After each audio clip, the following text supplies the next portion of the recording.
Siyabingelela siyabusela abathandekayo egameni lenkosi nemsindisi wethu Jesu Kristu. Siqhamuka khona esontweni lase-All Saints Cathedral la siholwa khona uVicar General aphindze abe umdini wethu wedayosisi yaseSwatini babe Albert Dlamini. Namhlanje kule nkonzo abathandekayo sinaye babe Albert Dlamini namfundisi Sigudla nemfundisi Mabuza kanye nababe Cyprian Dlamini.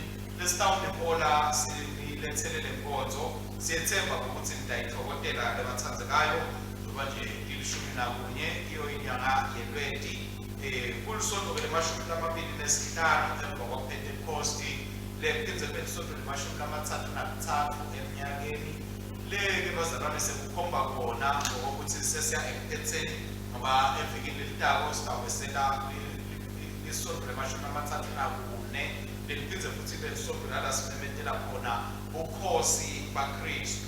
Tifundo talamhlanje bathandekayo titholakala ekhasini lemashumi lasithupha nemfica kuyo electionary yethu encwadzini yenkonzo titholakala ekhasini lemakhulu lamabili nemashumi lasiphohlongo nesikhombisa. Tifundo time ngalolu hlobo isifundo sekuqala siphuma kuSamuel wekuqala sahluko sekuqala sahluka nasesine siyawugcina esahlukaneni semashumi lamabili. Likubo lanamhlanje bazalwane sisebenzise ingoma lephuma kuSamuel wekuqala sahluko sesibili siqala esahlukaneni sekuqala siyawugcina esahlukaneni selishumi. Bese isifundo sesibili siphuma encwadzini leyabaseHebheru sahluko selishumi siqala esahlukaneni selishumi nakunye siye esahlukaneni selishumi nakune siphindze futhi siqale esahlukaneni selishumi nemfica sigcine esahlukaneni semashumi lamabili nesihlanu.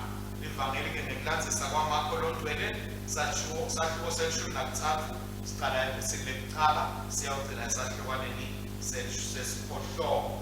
Ingoma ke lebekiweyo namhla ingoma yeshumi nesithupha ingoma yekwehlulela kwaNkulunkulu. Siyethemba ke bazalwane ukuthi lidawuyithokotela lenkonzo nisekanye kanye nathi. Siyabonga uNkulunkulu losiniketele ithuba lokuthi besingamkhonda simdumise. Siyacela ke bazalwane ukuthi nibambisane nathi kuko konke lesikwendako. Nkosi inibusise. Sitawuqhubeka ke nayo inkonzo yethu ekhasini lelikhulu nakune likhasi 104. Nkosi ayibe nani, ayibe nawe futhi. Thokozani inkosi, thokozani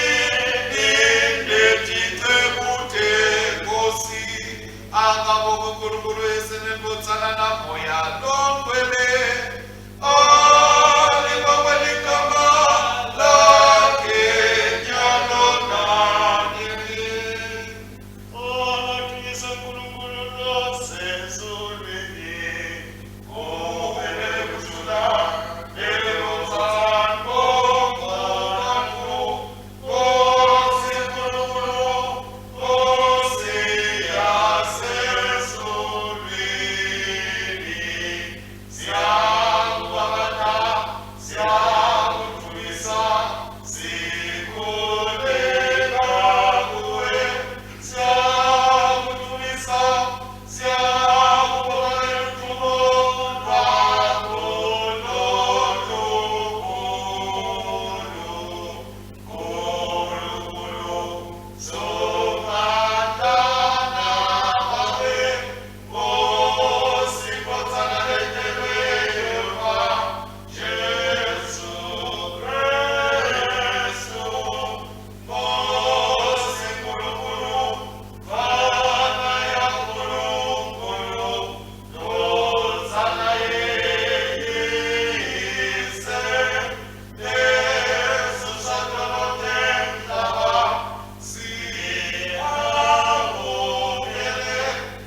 kule miyalo lemibili kubamelele yonke imithetho yamaprofethi.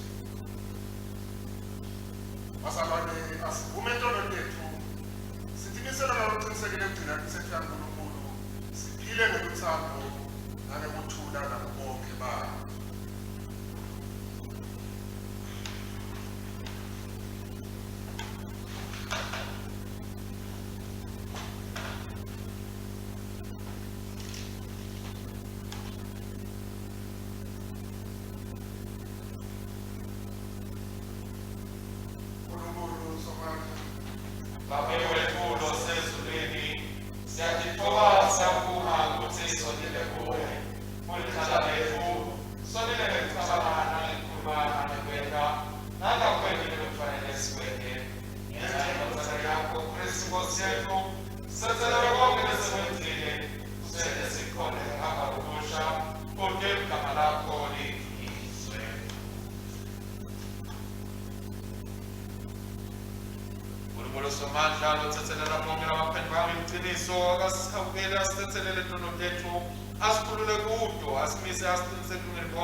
Babengilele bazalwane egameni lenkosi Jesu. Sifundo sekuqala sibhale encwadini yokuqala yaSamuel, sahluko sekuqala sicala kufunda evesini lesine. Bawuthi njalo nakufika ilanga la Elkana ukuthi ende umhlatshelo yena abele umkakhe Phenina nemadodakazi akhe ingxenye yenyama. Kodwa abethi nakabela Hana ingxenye yakaHana ayiphinze kabili ngobe abemthanda kakhulu. Simakathe abesivalile isitalo saHana. Njengoba-ke simakathe abevale isitalo sakhe, loza kwabo abevamise umchukuluda khona ade uphatheka kabi. Lokho kwaqhubeka kwenteka iminyaka ngeminyaka. Abethi Hana nakenyukela endlini yasimakathe, loza kwabo amchukulude athi manje Hana akhale angeke adla ngisho nekudla.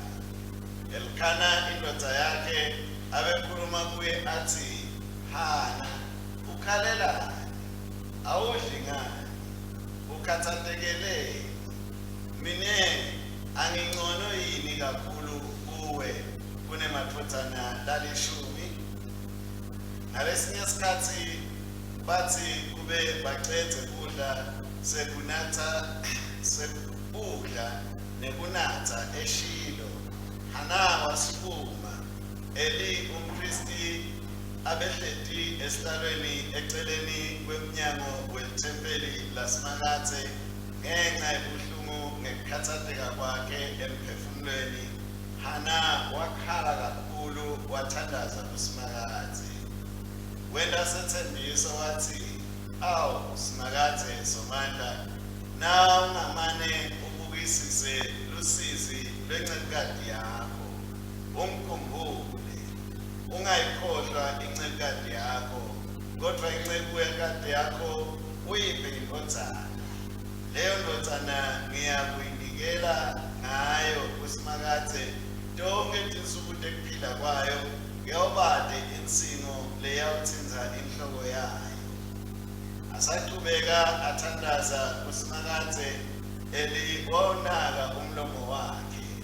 Hana abethandaza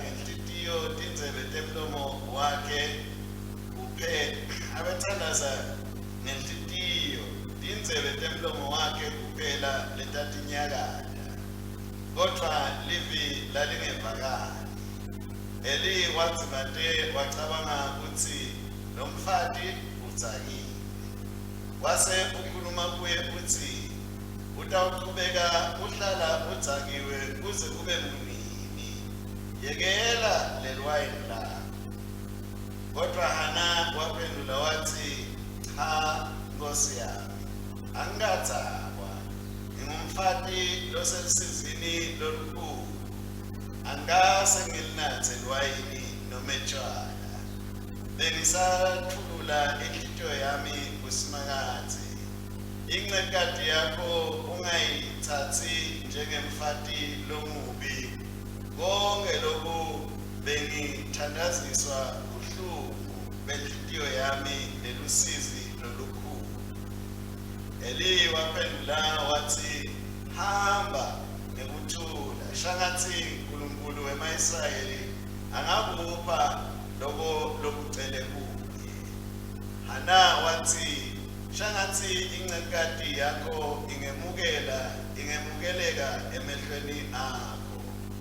Wabe sewuyahamba wayokudla, nebuso bakhe abuzange buphinde kubonakale bujabulile. Ekuseni ngakusasa besuka bayawukhonza Simakade, base bayananzeka babuyela ekhaya labo eRama. Elkane walala na Hana umkakhe. Simakade wamkhumbula Hana. Ngekuhamba kwesikhathi Hana wakhulelwa, wadala indodana, wayetha libizo wathi nguSamueli. Athi ngamcela uSimakade. Livi lenkosi le.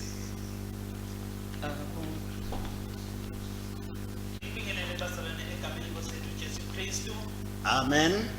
Esikhundleni selibhuko namuhla sitawufunda sifundo encwadzini yaSamuel wekucala. Sitawufunda sahloko sesibili, sitawusuka evesini lekucala siyofika evesini lelishumi. Umthandazo waHana. Hana waqhubeka wathandaza wathi, inhliziyo yami iyajabula kuSimakade. Simakade unemandla ami. Simakade unemandla ami. Umlomo wami uyangicoloshela ngithandani, ngoba ngiyajabula ekusindiseni kwakhe.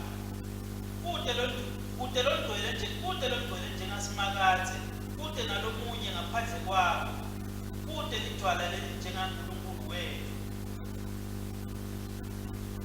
Ningasakhulumi kakhulu ngekutiphakamisa, ubede kutiphakamisa lokuphuma emilonyeni yenu, ngoba Simakade uNkulunkulu welwandle, ngaye lento tonke yaphenyisiswa. Imicibisholo yetigwazi yephukile, kodwa labo labathambile bavunule emandla. Labo lababesutha sebacashisela ukudla, kodwa labo labebalambile abasalambi. Lo labeyinyumba sewutele bantwana labasikhombisa, kodwa loyo labenebantwana labanyenti sewuyanzitha. Simakade uyabulala aphindze aphilise, wehlisela phansi emadlizeni aphindze akhuphulele ngentumbi. Simakade uyaphuyise abuye anjikise, uyathobisa aphindze aphakamise. Uphakamisa labampofu ethulini, akhuphule labeswele etindundumeni temlotha. Ate bahlalisa nalabahloniphekile, abende badlilifa nesihlalo sebukhosi, ngoba tinsika temhlaba taSimakade umhlaba uwakhele etikwakhe. Yakwelusa tinyawo talabangcwele bakhe, kodwa lababi bona bayawubhujiswa ebumnyameni, ngoba umuntu akancobi ngetikhwepha takhe. Labo labemelene naSimakade bayawuphihlika babe timvula. Uyawuduma etikwabo asezulwini lakhe. Simakade uyakwehlulela imikhawulo yonke yemhlaba. Inkosi yakhe uyayinika emandla, aphakamise emandla alogcotshiwe wakhe.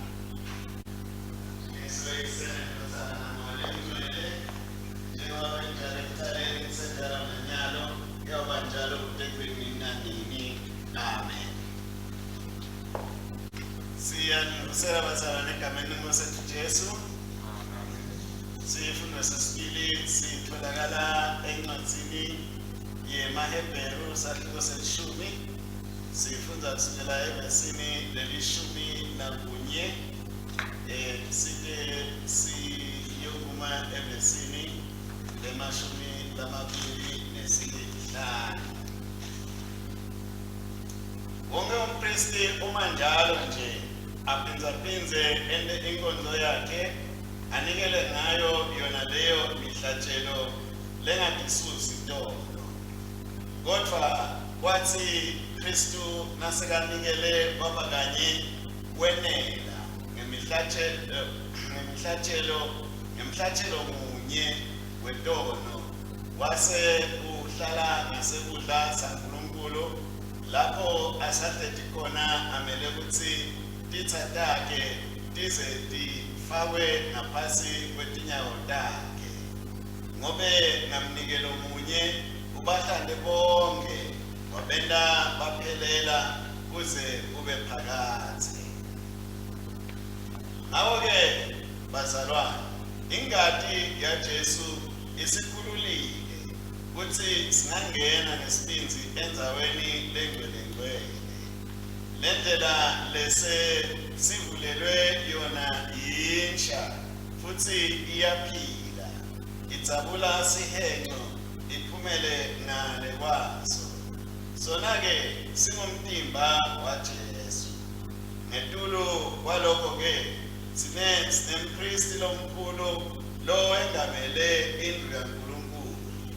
Ngakho-ke asisonzele kuNkulunkulu ngenhlitiyo leqinisile nangekwethemba lokuphelele.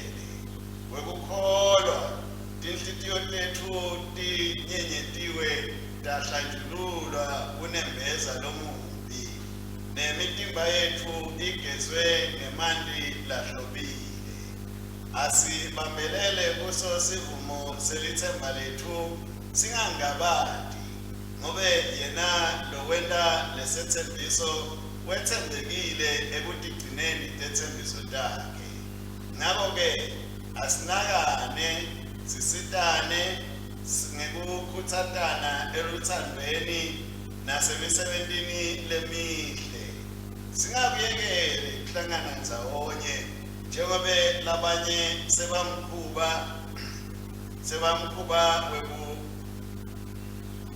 wekungahlangani. Kodwa asikhutsatane kakhulu njengoba nani niyabona kutsi ilanga selisonzele. Livi lenkosi leli. Amen.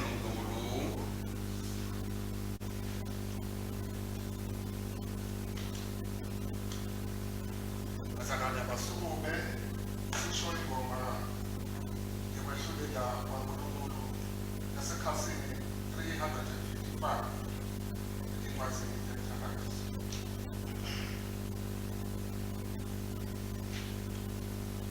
Siyakubonga Nkosi Nkulunkulu Somandla lokhonana nini nanini. Moyo uthathe emandla akho lamakhulu wadala kubusa. Ibe tatithukutsela kepha ilanga nelutaka lakho selumtekile. Sikhathi sekwehlulela labafile sesifikile. Sikhathi sekuniketa imivuzo ekuhlelweni takho waprofethi nalamadwele sesifikile. Nalabo labesaba legama lakho labancane nalabakhulu. Seyifikile insinziso yaNkulunkulu, emandla neludumo nebukhosi bakhe, neligunya laKristu wakhe selifikile. Lomangalela abazalwane solalwe phansi, lomangalela usuku nemini embi kwaNkulunkulu wethu. Sebamthobile ngengadi yemvana nangelivile ngobufakazi bakho. Ngakho-ke jabulani ninemazulu nani labahlala kuwo. Ngakudumisa uyise nendodana namalondwele njengoba kwenjalo ekuqaleni isenjalo nanyalo kuyoba njalo kude kube nini nanini. Amen.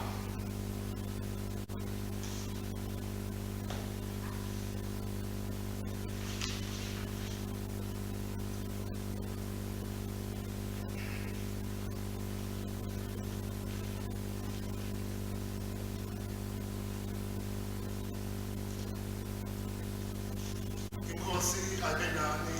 abe nawe futhi. Lalelani tindzaba letimnandzi ngekulandzisa kwamafu logcwele sehluko selishumi nakutsatfu sitawucala evesini lekucala. Akadunyiswe Kristu umsindisi wethu. Watsi Jesu nakaphuma ethempelini lomunye wabafundzi bakhe watsi kuye, mfundzi, asawubuke lamanje naletakhiwo kutsi takheke kahle kangakanani. Jesu watsi kuye, uyatibona yini letakhiwo letinkhulu? Kute nalinye litshe leliyawusala lisetukwanelini elingayawudzilidwa phansi. Jesu abehleli entsabeni yemincumo abhekene nelithempeli. UPetro naJakobe naJohane na-Andrew bambuta abodwana naye bathi, asekusitshele ukuthi kuyakwendeka nini lokhu? Kuyakwendekani lokuyawuba sibonakaliso saleso sikhathi sekuphela? Jesu wabatshela wathi, caphelani ukuthi kubele lolidukisayo. Uyawuda labanyenti egameni lami bathi, ngimuye. Ngalokho bayawedukisa labanyenti. Naniva emahemuhemu etimbi netindzaba tetimbi, ningethuki, ngobe letintfo tifanele ukuthi tenteke. Kodwa noko umhlaba kuphela uyawube ungakefiki. Sive siyawuvukela lesinye sive, umbuso uvukele nomunye umbuso. Kuyawuba nemitamatama kwemhlaba, tindzawo ngetindzawo. Kuyawuba netindlala. Loko kuyawube kukucala kwetinsizi, kube njengemphelo kwalomsikati nasatawulela. Bali-ke tibakelela Kristu. Akabonge Kristu Nkosi yethu.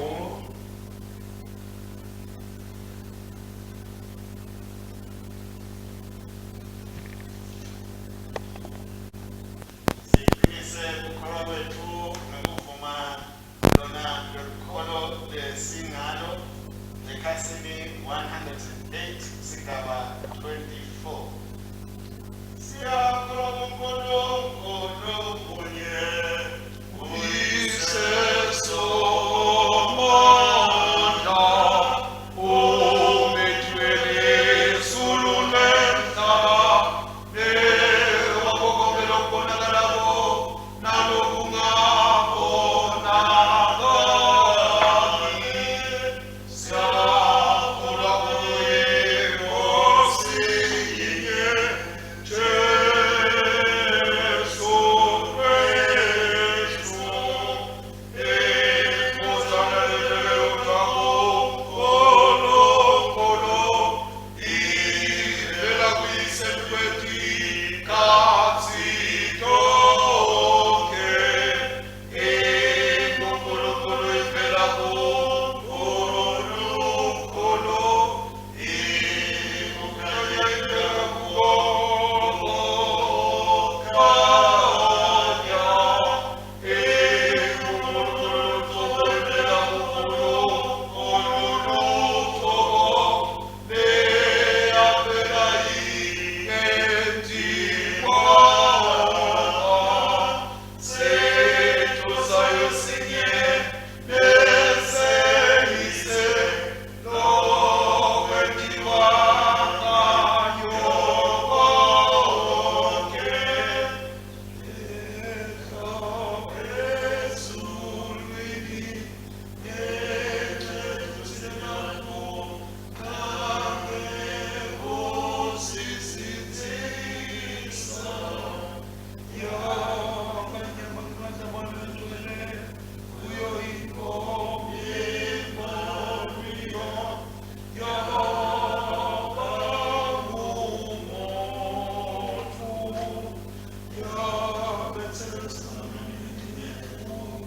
Kubusa komsho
nithandaze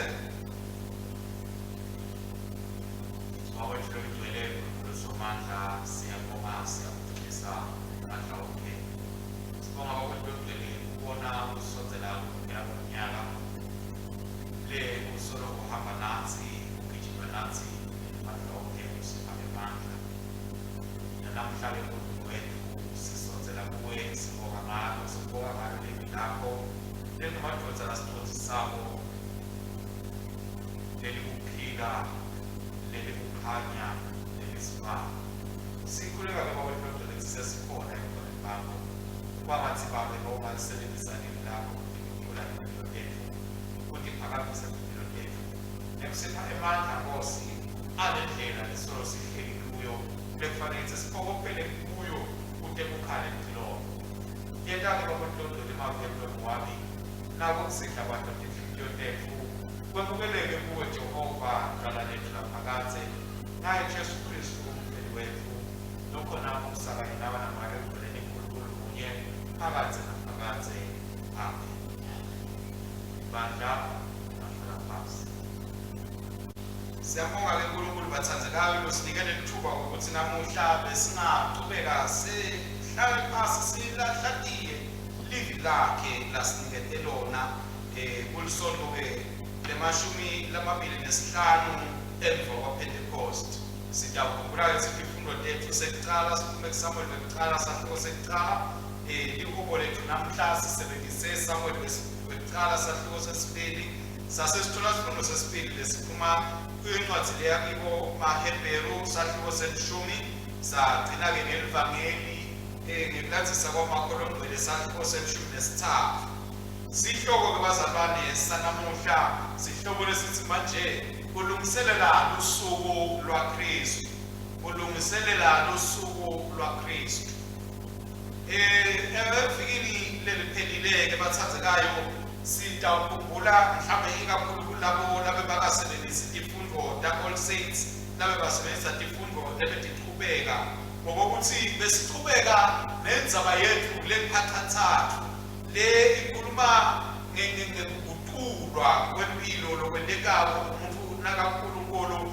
lalapho besolo sihamba njengoba sitawugcina ngato nje namhlanje izifundo sibuka kuhlupheka kwabantu labathathu lokukhulunywa ngabo eBhayibhelini nekokuthi bathi ekuhluphekeni nasematimeni labendlula kibo babambelela kangakanani uNkulunkulu siphizeke futhi evikini leliphelile sasesesiyakhunjutwa kokuthi umthoka kangakanani ngokuthi ekucabangeni kwethu nasetinqumeni lesithathako sisebenzise ukuhlakanipha lokuvela kuNkulunkulu kude siyobona ukuthi seletipho letinkulu naletiphakamisha uNkulunkulu sathola ke lokubazalwane sithola mhlawumbe ukushisekelwa impilo yaRuthi lalapho simbona khona Ruthi asuka ekubeni umfelokati aqhubeka abamake lokusenzile futhi emvokasa asathole umendo nomusha le umendo nomusha lesiwatiko ke bazalwane ukuthi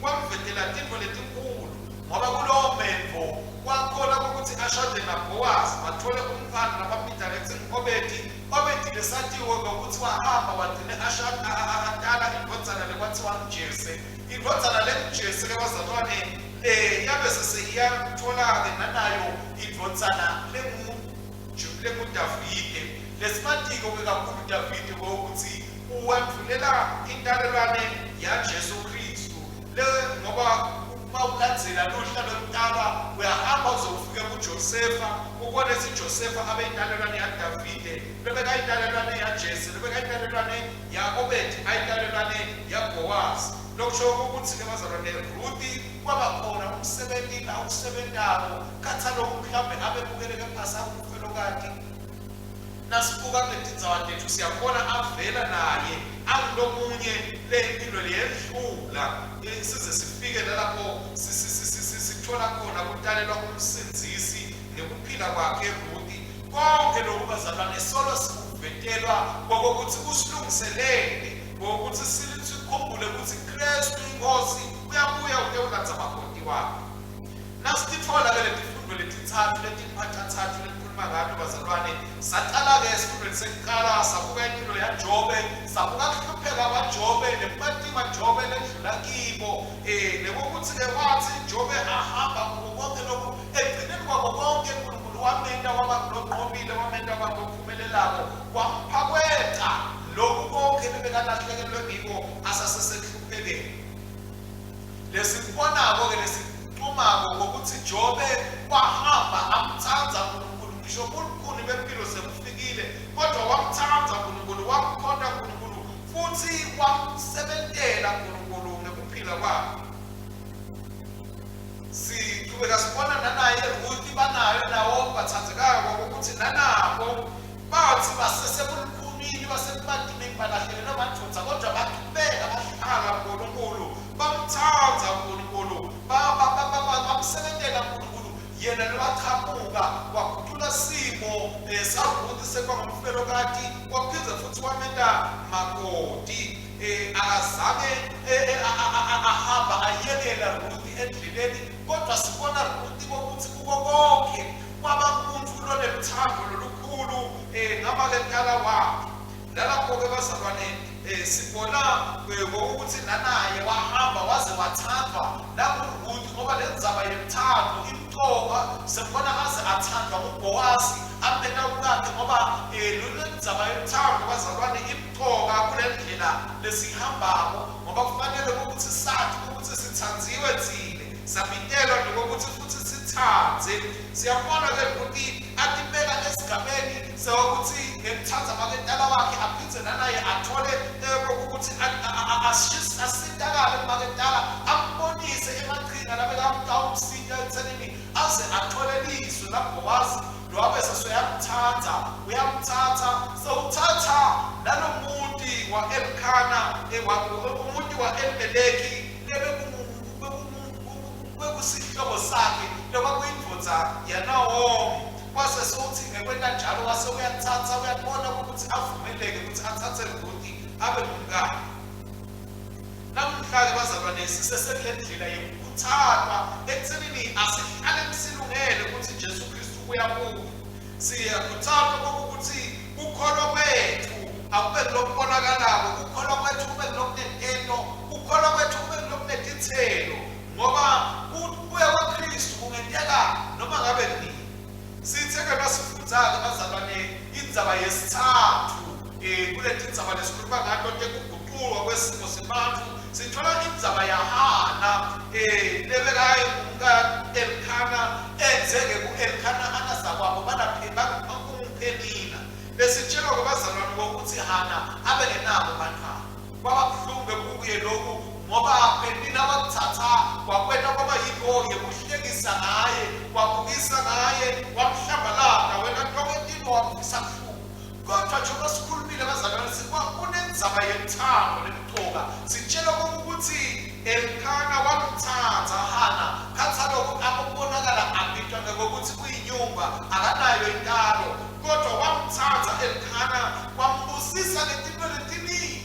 Sibona-ke uthando emkhathini waHana na-Elkana lwanza, silubona luyaphakama, simbona naHana agwena kokuthi amhloniphe Elkana lebekamthanza, kwakheka umuntu lekwathi noma kwakude bantwana, kodwa ukuhlalisana kwabakhona abathandzekayo, bakhona kokuthi bahlalisane, kwaba nekuhlakanipha Hana, kwaba nekuhlakanipha na-Elkana kokuthi bakhona ukuthi bahlalisane. Kuko konke lokho bazalwane siyatshelwa ukuthi Hana abehlala njalo alila akhala kuNkulunkulu, atiletha kusimakaze ethi Nkosi, kodwa kuyawuze kwengilimile ngiyiphiyekisa emkhathini wakozakwethu, nami ngifisile kokuthi ongaze ungiphe indvodzana, ngiyathembisa kokuthi leyo ndvodzana ngawangipha yona, ngiyawuyithatha ngiyilethe ibuye ethempelini lakho into yokukhonza wena. Lesifundza-ke bazalwane kwekuqala kulokuhlupheka kwaHana, sifundza ukuqoka kokuthi sathi ukuthi ekuhluphekeni kwethu kumele kokuthi sikhale kusimakaze, kumele kokuthi sikhale kuJehova. Besingakhala ebantwini bonke nakuto tonke tiko, kodwa lokuqoka ukuthi ukukhala kwethu sikuphakamisele kusimakaze, yena lokhonako ukuthi aphendvule. siyatshela ukuthi Hana abengena ethempelini bazalwane akhale aze abubule waze wabonakala abona umprofeti Eli athi umprofeti yemake kwende njani into ngathi utawudzakela la ethempelini ngoba bazalwane vele ngalesikhathi sewuthi sonzeka uNkulunkulu bantu angeke bakhona ukukhonza bantu angeke bakhona ukubona ukuthi kwentekani kodwa ngoba nguwena utatiko nguwena omvako ukuthi uyamdzinga uNkulunkulu utawuqhubeka ume ungavumeli ukuthi emavi abantu labashoko mhlawumbe akwehlise noma akuthethe emandla ungavumeli ukuthi kunyembelwe abantu kwente ukuthi bese uyasuka kuSifakazi kodwa uqhubeke uhlale kuye njengoba naHana wahlala wakhala kuSifakazi kwaze kwefika isigaba sokuthi lelo lomprofeti etata umuntu athi yemake kwende njani wabe seswethu omtayizama ukuthi kunje empilweni yami nesifiso sokuthi bengaze ngithole inkonzana siyabonga uNkulunkulu ngebaprofeti nangebapristi labalethako empilweni yethu ngoba sitshela ukuthi Eli wase uyakhuluma enikwayo impilo yaHana wathi make akube njengekucela kwakho nebhala wahamba Hana siyatshela ukuthi emva kwalokho tintfo tasetiyendeni ngoba bazalwane kukuxoka ukuthi empilweni yethu kube khona lapho sitawukhanza ngokuthi seluswe khona sitawukhanza ngokuthi kukhona lapho kunebantu labasithandazelako labasibekako uNkulunkulu ngoba lemithandazo yabo kukhona la itawufinyelela khona lapho leyo imithandazo ingafinyeleli khona ngiko kukuxoka ukuthi sibazalwane ungathi nje umzalwane utawuhlalela wedwa ukilalelele kishumayelo kuwayilesi nakwabona ukuthi kodwa ube nendzawo la utawufika khona ube umzalwane lolusiwe ube nebantu labatawukuthonzisa nabasengasahambi kahle labatawukweluleka nasewudzinga kwelulekwa lesibonako-ke lokulesibili lesifundzako bathathekayo kule mpilo yaHana noma kule nkinga yaHana lebabhekene nabo kwesithathu lesibonako kule mpilo yaHana kulokuhlupheka kwakhe ukuxoka abazalwane ngokuthi nasesicelile uNkulunkulu nakwenteka sibuye sibonge siyatshela ukuthi inkonzana wayetha mpike wathi Samuel losho ukuthi ngiyicele enkosini amemetela atela ukuthi wonke umuntu athi ukuthi le ndvodzana lengihamba nayo lengiyibonako ngayicela kuSifakazi wanginika Sifakazi wedlula lapho-ke Hana sitshela ukuthi kwase uyahlabela ingoma yokubonga nekuthumisa uNkulunkulu wokuthi Nkosi ngiyabonga longendele kona nathi bazalwane sibitele ukuthi sisamcela simkhalela uNkulunkulu atenda empilweni yethu asibe bazalwane labakhonako buya kuye sitewubonga buya kuye sitewudumisa buya kuye sitewuphakamisa thi Nkosi kunje kwente wena yimisebenzi yakho empilweni yethu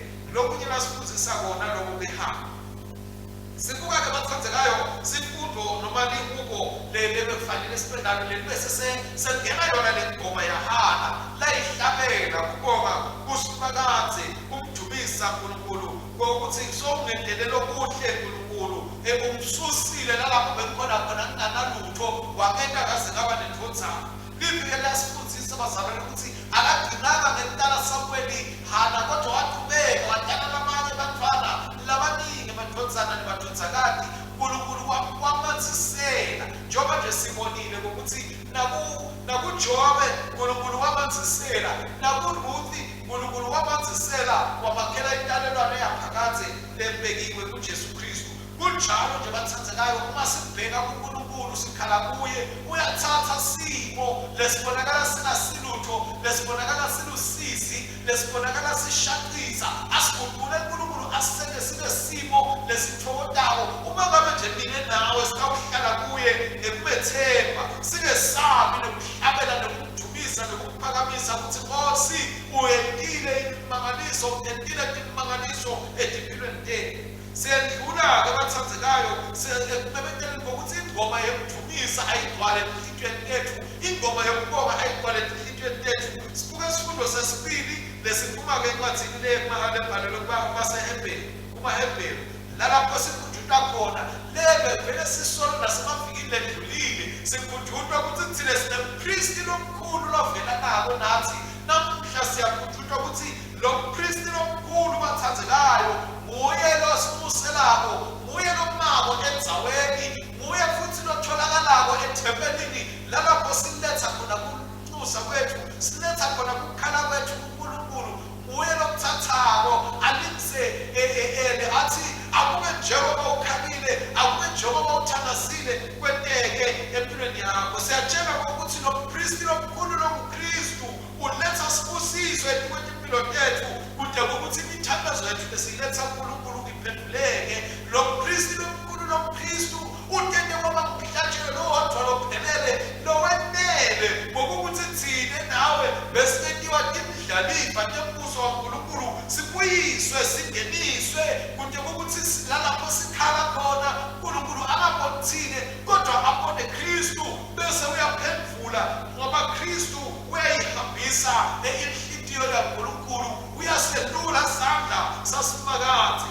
Bese bazalwane kuthi nakunjalo sisamphakamisa simbonga yena lo mpristi omkhulu, sikhumbule ngokuthi ebupristini bakhe umemethele ngokuthi uyabuya ute ubusa tiwemhlaba, ufuna abantu ngokuthi babuze kanye naye, labayobusa kanye naye bazalwane labo labalungisile balungiselela lusuku lwaKristu.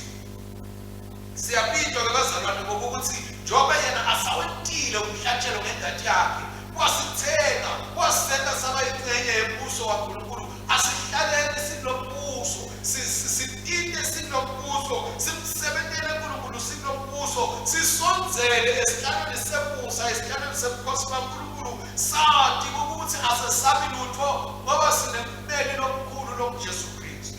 Uthi ke Jesu bazalwane namuhla nasesingena evangelini bafuthi bakhe sebabuta kuye ukuthi awubuke lokumangamanga lokudala kwakhiwe emathempeli kwentiwe lokwanaloba ukuthi Jesu musami ngokuthi bese sendikhanza inhliziyo yenu kakhulu noma sendihlupha ingqondo yenu kakhulu ngalokho lekubona lokwenziwe ngentanga ngoba kude nalinye ilitshe leliyawusala etikwalelinye lokwenziwe abantu kuyawuhamba kuphele lokuyawuba phakathi lokwenziwe uNkulunkulu njengoba nesisho ukuthi lobupristi baKristu bume phakathi baphakathi kodwa lobupristi loba bukhona emathempelini kwaba bupristi lobuhamba kuphele njengoba nalamuhla nje buhamba kuphela kodwa lokho kaNkulunkulu sitshela ukuthi kwaphakathi kungako Jesu wathi bafuthi bakhe musalinaka kakhulu letinto telive musalinaka kakhulu lokwenika eveni lethani inhliziyo yenu kuNkulunkulu sonzelani ingqondo zenu kuNkulunkulu nivule nibe nelwazi lokwazi ukuthi kutawuvela imfundiso letingasinto kuvele kuprofethi lokungasinto kuvele emavini angasinto abantu banyeka bathi nami uKristu ngala nine yatini ukuthi akusinjalo mase kuvela into letinjengaleto kuyobe nimemethela ngokuthi vele sesikhathi lapho sekuqala khona umphelo lolungiselela ngokuthi konke uNkulunkulu sokuyakuqoqa.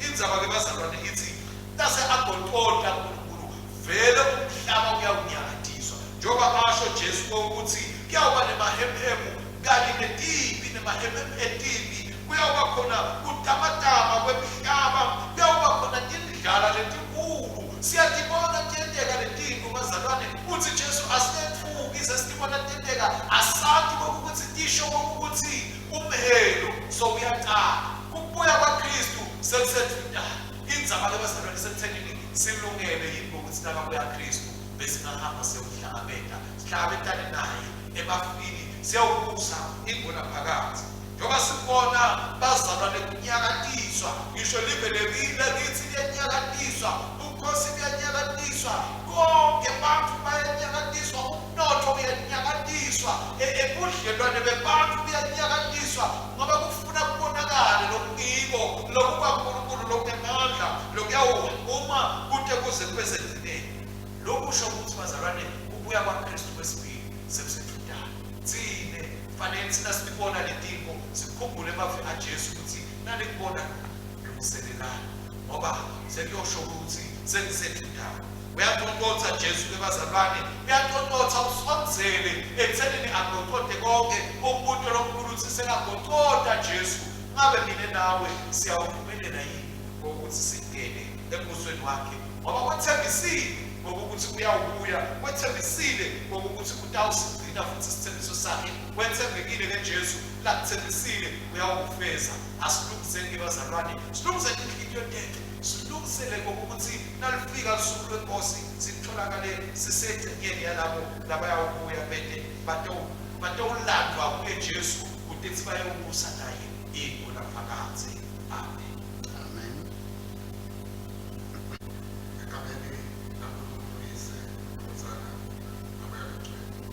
Amen. Asithandaze.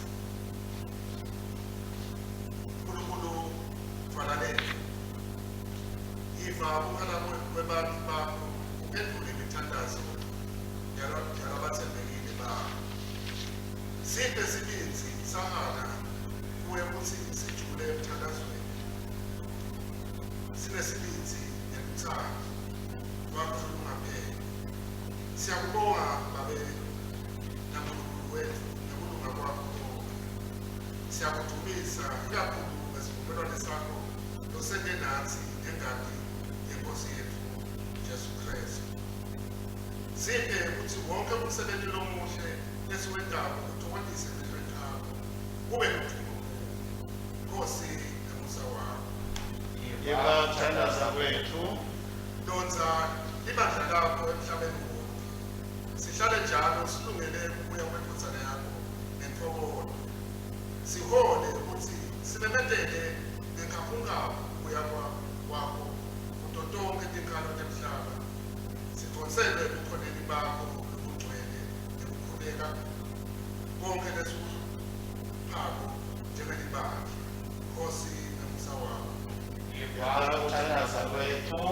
Usisa bonke abapristi, badikoni nebashumayeli ukuthi bashumayele bafundise livi lakho lelungulonga lelinsinsiso lelime phakathi.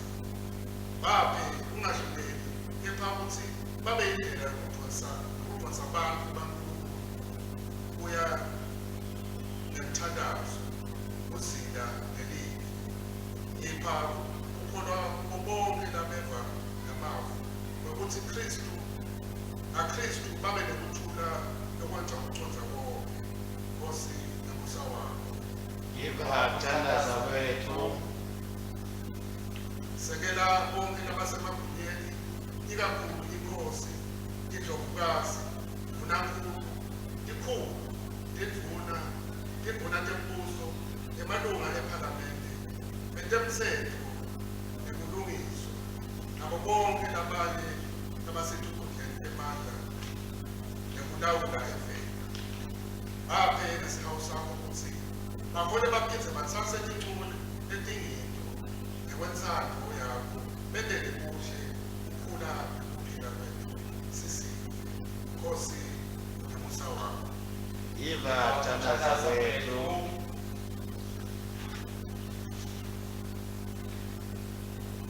Siyakubonga Nkosi lengcwele ngetinselo temhlaba letilethwa sandla sakho kulabo labalimayo, bakhicite bahambise kudla esikudzingako, hlangabetane netidzingo tabo, usente ukuthi sihlephulelane netipho letinhle nabomakhelwane bethu ekudzingeni kwakho kuletikhatsi talamuhla.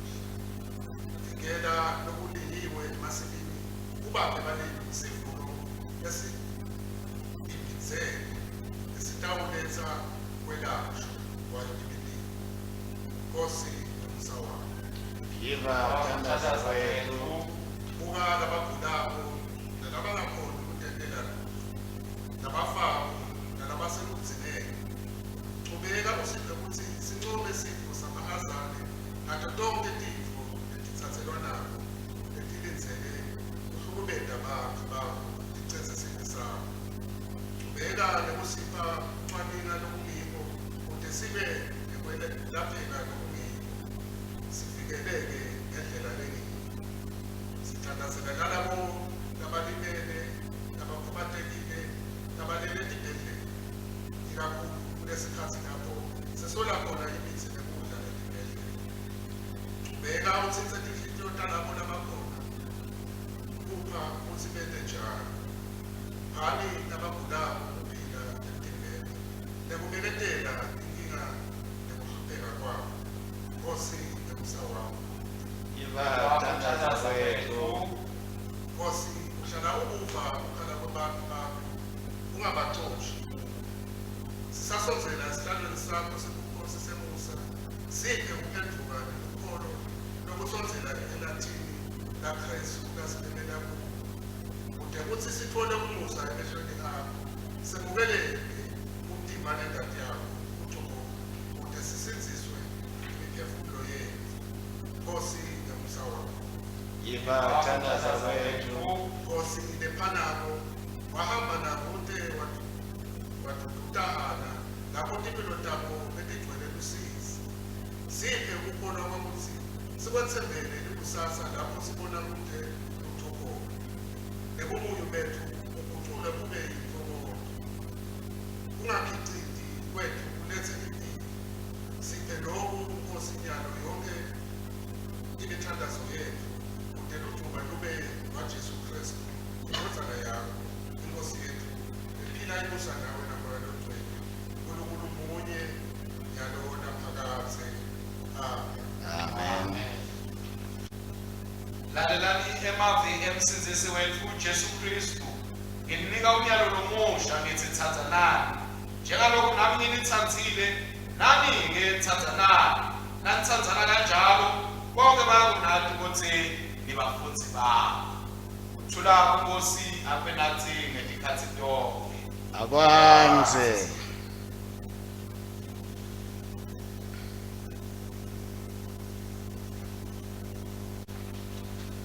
Inkonzo yethu bebathandekayo sichubeka nayo ekhasini 116 sitawuthandaza kanye kanye umthandazo wesibili wekulethwa kwentipho. Sibonga kuNkulunkulu, sibonga bazalwane ngomnikelo lasiphe wona. Lomunye umnikelo ukhona emwethu, lomunye ungenile ebhange. Sithandaza besibonga kuNkulunkulu, sithandaza yonke siyibeka kuye egameni lenkosi nemsindisi wethu Jesu Kristu. Amen. Siyaqhubeka ekhasini 116 sibelele intandla tethu kuwo umnikelo.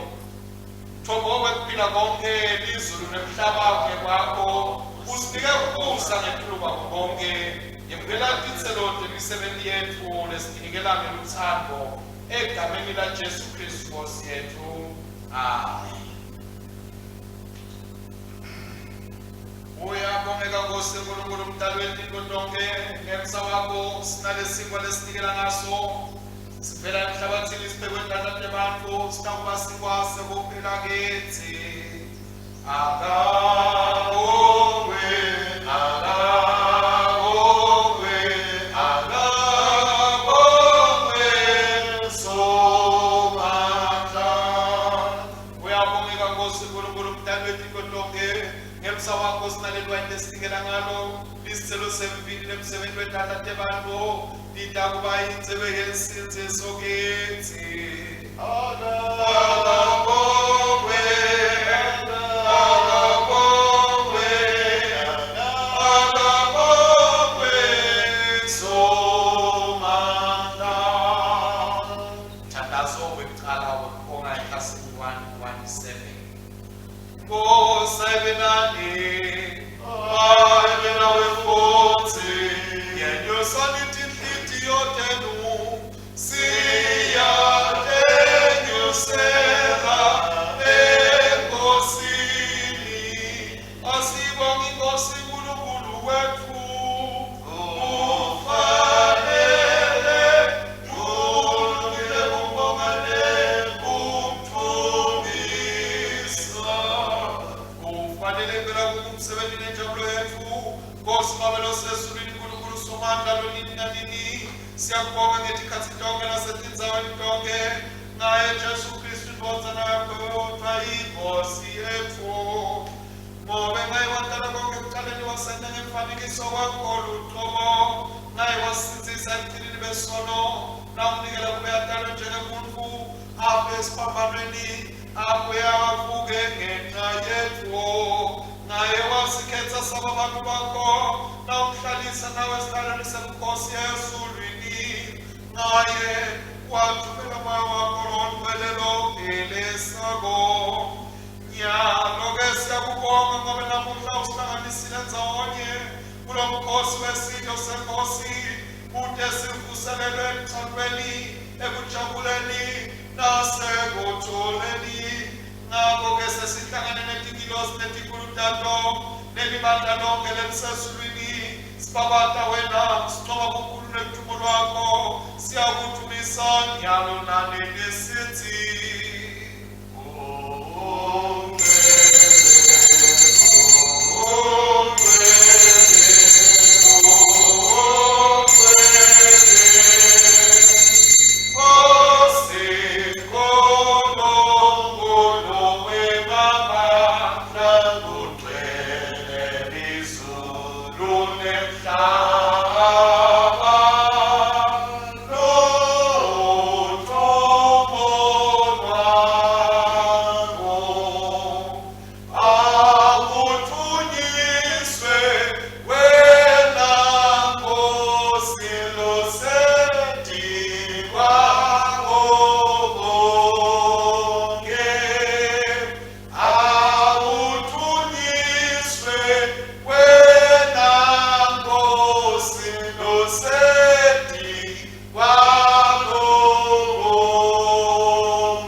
khasi 126 sigaba semashumi lasikhombisa nesikhombisa.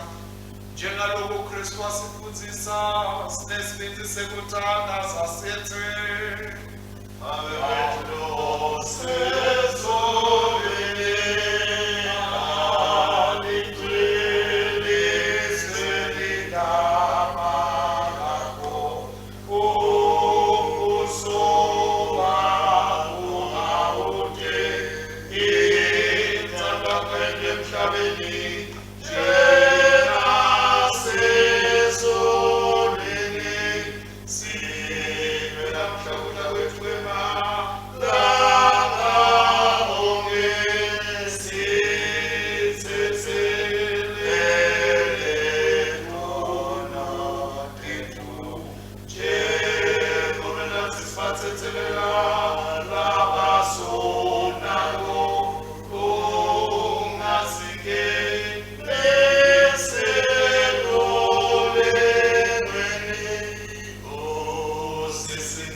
bathathekayo enkosini lenze besivumelwano lesiyamukelayo ayisiyo inhlanganyelo yengane yaKristu na nesikwa lesisikhepulako asisiyo yini inhlanganyelo yomtimba waKristu na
asembeke kudlula uNkulunkulu uKristu umsindisi wethu yena lo ngumpristi lomkhulu wekuqala nowekugcina lo wende umhlatshelo lomkhelelo lengawo singena ebukhoneni bakhe ekusondzela sithe esithweni sakhe simemethela kufa nokuvuka kwakhe simele nokubuya kwakhe sonzelani bathathekayo sitombula umtimba wenkosi yethu uJesu Kristu anikela ngenxa yethu nengane yakhe lasofisela yona simdlele enhliziyweni tethu bekukholwa nami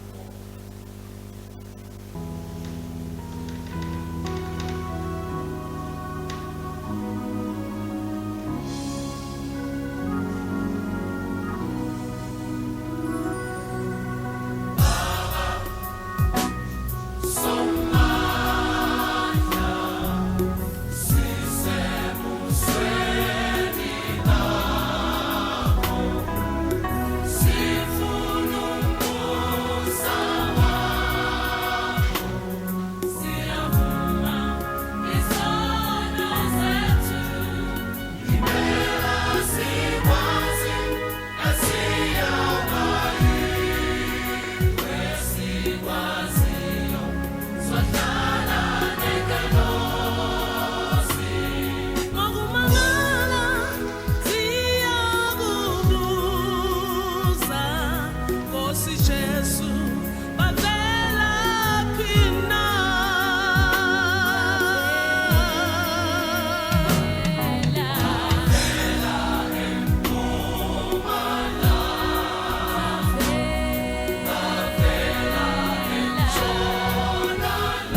Sitawukhetha inkonzo yethu bazalwane ekhasini elikhulu le-28 kuso sigaba se-86. Wonke nesimakathi ngoba anemusa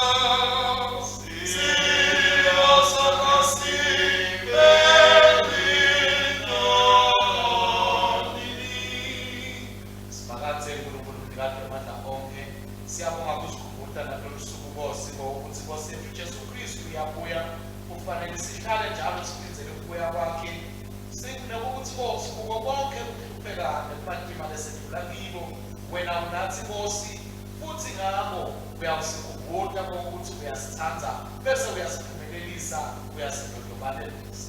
Siyabonga ke Baba ngoba imfihlakalo letigcwele usondlile ngemtimba negateni kwenzalo yakho umsindisi wethu Jesu Kristu. Wasigcina futhi ngemsa wakho emtimbeni wayekwenzanga yakho lenhlangano yabo bonke labakhulu akho. Sithe Baba ukuthi sibekekele njengamakhulu alaphila kulomphilo lomgcwele, nokuthi sikhule ekuthandweni ekulaleleni nasekwenteni inthando yakho ngaye Jesu Kristu Nkosi yethu. Lokhona musa kanye nakamani egcwele ingunkulunkulu munye kude kube nini nanini. Amen. Kanye siyakhuleka sithi Baba emnikazi wamandla, sihlekela kuwe ngaJesu Kristu Nkosi yethu, kube sibe ngumhlatshelo lophilayo. Kumele uvele ngamandla amaya wakho logcwele, sihambe sisebenzele ummoya Nkosi lakho. Nyalo-ke kuye nemandla onke ekwentana kukhulu kunalokhu lesikucelako nalesikusidlako, ngemandla lasebenza kithi akathunyiswe ebandleni ngaKristu Jesu uMkristu lomkhulu etithukulwaneni tonke kude kube nini nanini. Bese sikuthula kwaNkulunkulu lokwenza kuxoxa konke kuyatigcina tinhliziyo tethu nemicabango yethu. Simanje simthathe uNkulunkulu kanye naye indodana yakhe Jesu Kristu Nkosi yethu. Nesibusiso saNkulunkulu somandla wese nendodana namalo egcwele asibe kithi njalo. Asithi amen siyakuthobisa.